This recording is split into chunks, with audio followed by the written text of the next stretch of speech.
kembali lagi dengan saya di Liputan Satu Siang. Selama 1 jam ke depan, saya beserta rekan saya akan menemani aktivitas Anda dengan membahas serta menyampaikan informasi mengenai salah satu negara di ASEAN yang bisa diartikan sebagai rumah perdamaian, yaitu Brunei Darussalam. Kali ini saya sudah terhubung dengan Moza untuk menyampaikan letak geografis serta letak wilayah Brunei. Silakan Moza. Terima kasih sama hal pemirsa, perkenalkan saya Alisa Citra Moza. Hari ini saya akan menjelaskan mengenai letak geografis dan letak wilayah Brunei. Pertama-tama saya akan menjelaskan tentang letak geografis terlebih dahulu. Letak geografis Brunei Darussalam berada pada posisi 114,04 dan 114,23 bujur timur serta 400 dan 505 lintang utara. Brunei juga terletak di barat laut pantai utara Kalimantan, 442 km di sebelah utara ekuator atau bisa disebut khatulistiwa. Untuk perbatasan wilayahnya sendiri, di sebelah barat Brunei berbatasan dengan Selat Malaka, sebelah timurnya berbatasan dengan Malaysia, di sebelah selatannya yang berbatasan dengan Malaysia Timur, dan sebelah utaranya yang berbatasan dengan Laut Cina Selatan. Nah, itu dia sedikit informasi dari saya mengenai letak geografis Brunei Darussalam yang dapat saya sampaikan kepada Anda semua. Kembali dengan Salma di studio. Baik, kembali lagi dengan saya di studio. Pemirsa, setelah mengetahui letak wilayah serta letak geografisnya, sekarang saya juga sudah terhubung oleh Alivia untuk mempelajari sejarah Brunei. Silakan Alivia. Baik, halo pemirsa, perkenalkan nama saya Alivia Forsyabra Syahdar. Kali ini saya akan menyampaikan informasi kepada Anda mengenai sejarah yang pernah terjadi di Brunei Darussalam. Kesultanan Brunei telah ada setidaknya pada abad 7 atau 8 Masehi. Kesultanan ini ditaklukkan oleh Sriwijaya pada awal abad 9 dan kemudian menguasai Kalimantan Utara dan Filipina. Setelah itu mereka dikalahkan oleh Majapahit, tetapi mereka berhasil memerdekakan diri dan menjadi negara maju.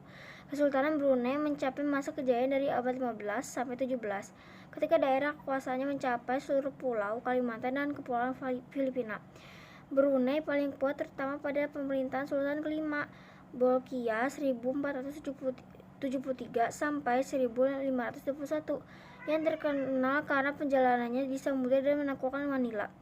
Dan pada masa pemerintahan Sultan ke-9, Hasan 1605 sampai 1619, yang mengembangkan sistem pengadilan kerajaan yang unsurnya masih terdapat sampai kini. Setelah Sultan Hasan, kejayaan Brunei memudar karena perebutan kekuasaan serta bertumbuhnya pengaruh kekuasaan kolonial Eropa di daerah itu, antara lain mengacaukan jalur-jalur perdagangan tradisional dan menghancurkan dasar ekonomi Brunei dan banyak kesultanan Asia Tenggara lainnya. Pada 1839, petualang Inggris James Brooke sampai ke Kalimantan dan menolong Sultan Brunei menumpas pemberontakan. Imbalannya ia menjadi gubernur dan kemudian menjadi Raja Putih dari Sarawak di Kalimantan Barat Laut dan mengembangkan daerah kekuasaan di bawah pemerintahannya. Brooke tidak pernah mengambil alih kekuasaan di Brunei walaupun ia mencoba melakukan hal itu. Ia pernah bertanya ke pemerintah Britania apakah ia boleh mengakui Brunei sebagai pemiliknya, namun ditolak. Walaupun Brunei diperintahkan dengan kurang baik, namun ia memiliki perasaan dan identitas nasional, karena itu Brooke tidak dapat merebutnya kekuasaannya di daerah Kalimantan Timur Laut. Baik, itu cerita sejarah Brunei yang dapat saya sampaikan kepada Anda. Untuk lanjutan kejadian pada tahun 1888 akan disampaikan oleh Moza. Silakan Moza. Ya baik, terima kasih Via. Pemirsa, kali ini saya akan melanjutkan sejarah Brunei pada tahun 1888. Pada 1888, Brunei menjadi negara lindungan pemerintah Britania Raya, walaupun tetap memegang otonomi di bawah kekuasaan Britania dalam hubungan luar negeri. Pada 1906, Brunei dikuasai lebih erat lagi oleh Britania ketika kekuasaan eksekutif dialihkan ke seorang presiden yang mengatur semua hal kecuali adat dan agama lokal. Pada 1959, Undang-Undang Dasar baru ditulis dan mencanangkan Brunei sebagai negara yang memerintah diri sendiri. walaupun hubungan luar negeri, keamanan, dan pertahanan tetap dipegang Britania Raya, sekarang diwakili oleh Komisioner Tinggi.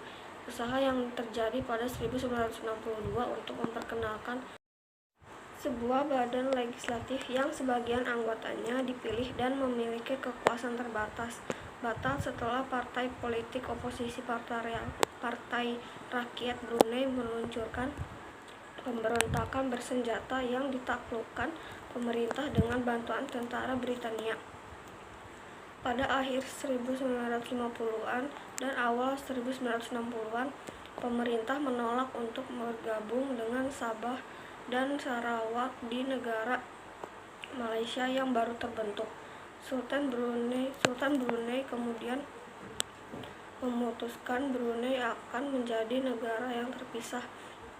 Pada tahun 1967, Omar Ali Saifuddin turun tahta untuk anak laki-lakinya yang kedua, Hassanal Bolkiah, yang menjadi penguasa ke-29. Sang Sultan tetap menjadi Menteri Pertahanan dan mengambil gelar Sri Begawan pada 1970. Ibu kota Brunei yang bernama Brunei Town diganti namanya menjadi Bandar Seri Begawan untuk menghormatinya. Pada 4 Januari 1979, Brunei dan Britania Raya menandatangani perjanjian persahabatan dan kerjasama baru. Pada 1 Januari 1984, Brunei menjadi negara merdeka. Itu dia cerita sejarah Brunei Darussalam yang dapat saya sampaikan kepada Anda. Kembali lagi ke Alivia untuk membahas salah satu tempat pariwisata yang ada di Brunei. Silahkan, Via. Ya, kembali lagi dengan saya. Namun kali ini saya akan membahas salah satu tempat pariwisata yang cukup terkenal di Brunei Darussalam, yaitu The Royal Regalia Museum. The Royal Regalia Museum yang sebelumnya dikenal sebagai Regalia Building Kerajaan adalah sebuah museum yang terletak di jantung Bandar Seri Begawan yang merupakan ibu kota Brunei. Ini digunakan untuk menampung regalia sultan dan keluarga kerajaan, serta pemeran yang berkaitan dengan peringatan perayaan Silver dan Golden Jubilee dari pemerintahan Sultan Hassanal Bolkiah di Brunei.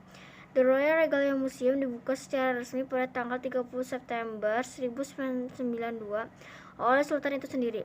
Sekarang sudah tahu bukan salah satu tempat pariwisata yang cukup terkenal di Brunei? Sekian informasi mengenai The Royal Regalia Museum. Kembali dengan Salma. Baik, pemirsa, itu dia informasi-informasi mengenai Brunei Darussalam. Cukup sekian informasi yang dapat kami sampaikan untuk kali ini. Semoga informasi yang kami sampaikan dapat bermanfaat untuk kalian dan kita semua. Tak terasa, sudah 1 jam kami menemani Anda, dan sudah seharusnya kami pamit undur diri. Mohon maaf jika ada kesalahan. Saya Akila Salma Santoso, beserta rekan saya Alisa Citra Moza dan Alivia Farah Syahdar, perwakilan dari Liputan 1 Siang pamit undur diri. Selamat beraktivitas kembali. Wassalamualaikum warahmatullahi wabarakatuh.